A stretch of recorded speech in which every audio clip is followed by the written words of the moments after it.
चलो भाइयों, तो आज मैं ले आया हूँ एक कहानी, एक पेड़ की कहानी। राजस्थान के फलौदी के आसपास या फलौदी में एक पेड़ है जो माना जा रहा है कि वो पेड़ नौकरी देता है, यानी नौकरी देने वाला पेड़ है। बस उस पेड़ पे जाके अपना पेन लटका दो जिस पेन से आपने पढ़ाई किया है। तो कमाल का पेड़ है, सुनने में कितना अच्छा लगता है। मेरे हिसाब से ये एक ढोंग है, पाखंड है, पूरा का पूरा अंधविश्वास है। जिनकी बुद्धि का विकास नहीं हुआ है, जो शायद अनाज नहीं खाते, गुलगुल्ला खाते हैं, शायद उनके दिमाग में ऐसे विचार आ सकते हैं कि पेड़ पे पेन टांगने से सरकारी नौकरी मिलेगी। और एक सवाल खड़ा होता है यहाँ पे हमारे एजुकेशन सिस्टम पे, कि हमारा एजुकेशन सिस्टम कितना कमज़ोर माना जाए कि लोगों में लॉजिकल थिंकिंग डेवलप नहीं कर पा रहा है। तार्किक सोच, तार्किक शक्ति, तार्किक विचार शक्ति लोगों के अंदर नहीं है। अरे अगर पेड़ पे पेन टांग देने से सरकारी नौकरी मिल जाती तो जो दिन रात किताबों में लगे पड़े हैं, आंखें फोड़ रहे हैं किताबों में, सब त्याग दे रहे हैं, दिन रात मेहनत कर रहे हैं, वो मूर्ख हैं। फिर जब आप ही इतने समझदार हो तो वो लोग जो दिन रात पढ़ाई करते हैं, मेहनत करते हैं, बेचारे सब कुछ न्योछावर कर देते हैं पढ़ने के लिए, नौकरी पकड़ने के लिए कितना बलिदान देते हैं, कितनी मेहनत लगती है, वो सब के सब मूर्ख हैं। ये उल्लुओं की कहानी है, ये कहानी है उल्लुओं की।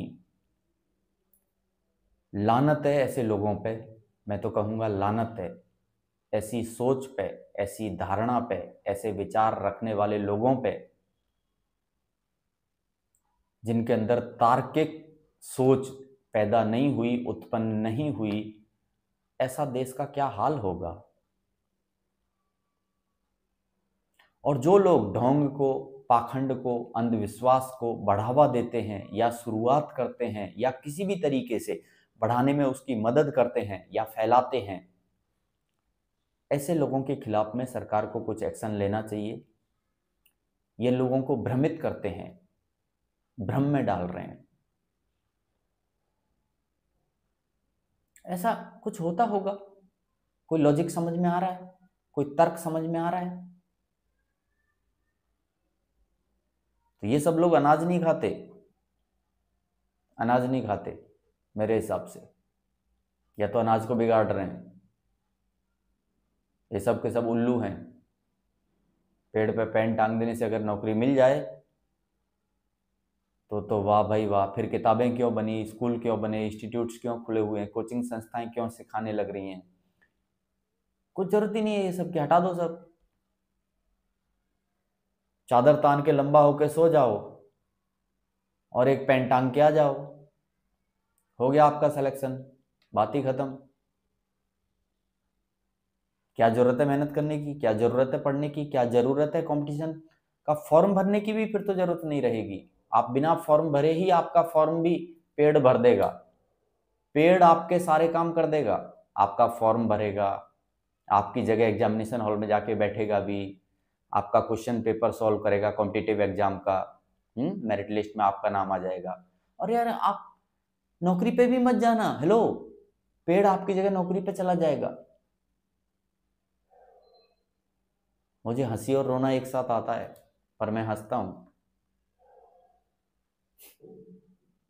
समझ में आ रही है बात। तो थोड़ा इसको चलाओ, बुद्धि को चलाओ, अपनी बुद्धि को चलाओ और थोड़ा लॉजिकली सोचो। और ऐसी अफवाहों से, ढोंग से, पाखंड से दूरी रहो और मेहनत में विश्वास करो, कर्म में। श्री कृष्ण ने कहा है कर्मण्येवाधिकारस्ते, कर्म को प्रधान बताया है गीता में। अगर कर्म प्रधान न होता तो भगवान श्री कृष्ण वहां पे गीता में कह रहे होते कि भगवन्येवाधिकारस्ते, भगवान में भरोसा रखो, बाकी सब कर्म वर्म सब बंद कर दो। या तो वहां पे कहा होता पेड़े वाधिकारस्ते।